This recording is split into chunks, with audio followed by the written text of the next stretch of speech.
జై శ్రీరామ్. అందరికీ నమస్కారం. వెల్కమ్ టు న్యూస్ అఖండ.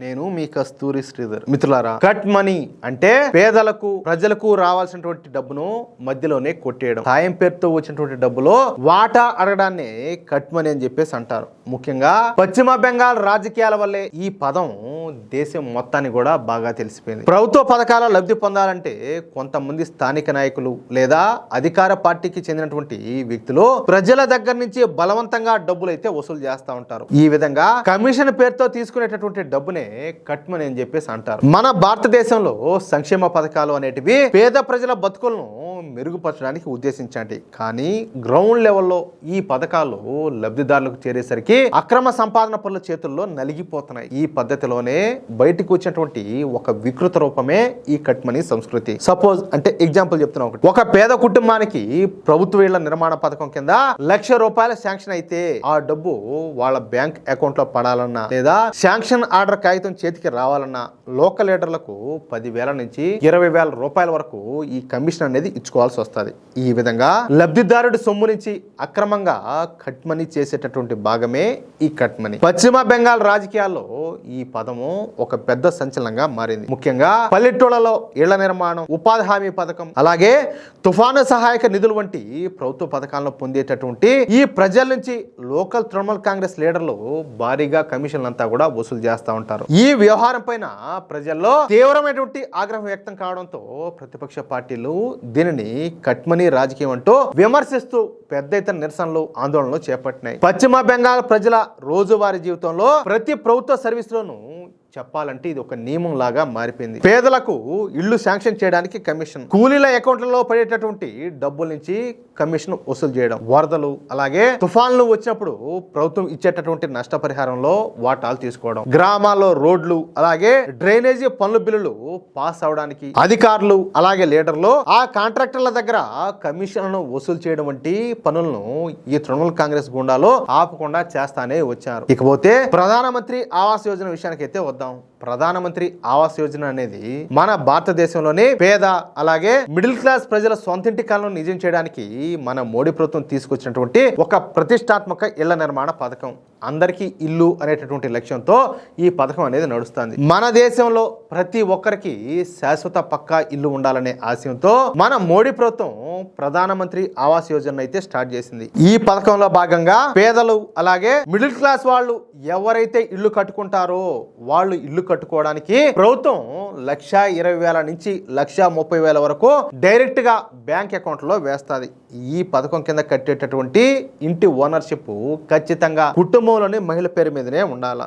అంటే మన అమ్మ పేరు మీద కావచ్చు, లేకపోతే మన అక్క చెల్లెల పేరు మీద కావచ్చు, లేదంటే మన భార్య పేరు మీదైనా కావచ్చు. సరే, అంతేకాకుండా స్వచ్ఛ భారత్ కింద టాయిలెట్ కట్టుకోవడానికి ఉపాధి హామీ కింద 90 రోజుల కూలీ డబ్బులు అదనంగా కూడా అందుతాయి. కానీ పశ్చిమ బెంగాల్లో మాత్రం దీనికి పూర్తిగా ఉల్టాగా జరుగుతుంది. అర్హులైనటువంటి మహిళలను గుర్తుపట్టే బాధ్యత స్టేట్ గవర్నమెంట్ కావడంతో ఈ తృణమూల్ కాంగ్రెస్ పార్టీ గుండాలు సీన్లోకి ఎంటర్ అయిపోయి వాళ్లే ఒక లిస్ట్ ను రెడీ చేసి వాళ్ళ నుంచి అంటే ఒక్కొక్కరి దగ్గర నుంచి 20,000 రూపాయల వరకు వసూలు చేశారు. దీనినే కట్ మనీ అని చెప్పేసి మనం ఇందాక చెప్పుకున్నాం. అయితే పశ్చిమ బెంగాల్లోని కోచ్ బెహార్ జిల్లాలో ఒక వినూత్నమైనటువంటి రాజకీయ పరిణామం అయితే చోటు చేసుకుంది. ప్రజల నుంచి వసూలు చేసినటువంటి ఆ కట్ మనీని తిరిగి చెల్లిస్తానని చెప్పేసి ఒక స్థానిక టీఎంసీ నాయకుడు చెప్పడంతో ఆ మాటను గుర్తు చేస్తూ గ్రామస్తులంతా కూడా ఈ లౌడ్ స్పీకర్ల ద్వారా ఊరంతా కూడా అనౌన్స్మెంట్లు చేస్తూ ఆయన పైన ఒత్తిడి పెంచినారు. ప్రభుత్వ పథకాల లబ్ధిదారుల నుంచి బలవంతంగా లాక్కున్నటువంటి డబ్బును తిరిగి రాబట్టుకోవడానికి అక్కడ ప్రజలంతా కూడా ఒక ఉద్యమాన్ని స్టార్ట్ చేశారు. పశ్చిమ బెంగాల్ కూచ్ బెహార్ సౌత్ పరిధిలోని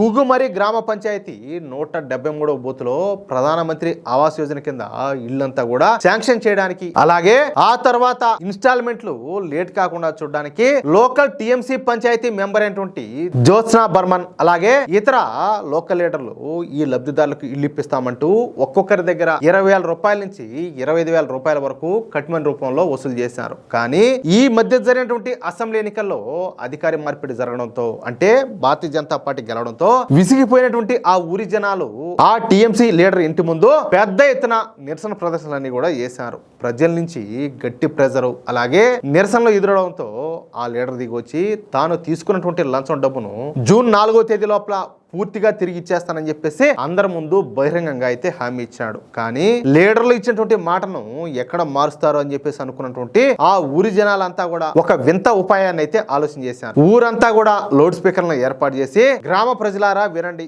మన పంచాయతీ మెంబర్ అయినటువంటి జ్యోత్స్నా బర్మను మన నుంచి తీసుకున్నటువంటి కట్ మనీ మొత్తాన్ని కూడా జూన్ 4వ తేదీ లోపల తిరిగి ఇచ్చేస్తానని చెప్పేసి మాట అయితే ఇచ్చారు. అందరూ కూడా ఈ తేదీని అయితే గుర్తుపెట్టుకోండి. జూన్ 4వ తేదీ లోపల మన డబ్బులు మనకు వచ్చేయాలంటూ మైకుల ద్వారా ఊరంతా కూడా ప్రదర్శనలు అయితే చేస్తున్నారు. అంతేకాకుండా ఊరి జనాల చేతుల్లో ప్లకార్డులు పట్టుకొని ప్రదర్శనలు చేయడమే కాకుండా ప్రతిరోజు కూడా ఈ మైకుల ద్వారా ఆ లీడర్కు అలాగే ఆ ఊరి జనాలకు డెడ్ లైన్ అయితే గుర్తు చేస్తూ ప్రెజర్ అయితే పెంచుతున్నారు. ఇది చూసి భయపడిపోయినటువంటి వేరే గ్రామాల్లోనే ఈ తృణమూల కాంగ్రెస్ పార్టీ గుండాలంతా కూడా లౌడ్ స్పీకర్లు పెట్టి ఎవరైతే కట్ మనీ ఇచ్చారో వాళ్ళు వచ్చి తమ డబ్బులను తిరిగి తీసుకెళ్లొచ్చు అని చెప్పేసి అనౌన్స్ అయితే చేస్తున్నారంట. అంటే పశ్చిమ బెంగాల్లో ఈ అవినీతి అనేది ఏ రేంజ్ లో ఉండదో దీన్ని బట్టే మనం అర్థం చేసుకోవచ్చు. ఒకవేళ ఈసారి బీజేపీ గనక గెలిచి ఉండకపోయింటే ఇక బెంగాల్ను భగవంతుడు కూడా కాపాడగలిగేవాడైతే కాదు. అది విషయం అయితే మొత్తానికైతే పశ్చిమ బెంగాల్ పంట అయితే పండింది.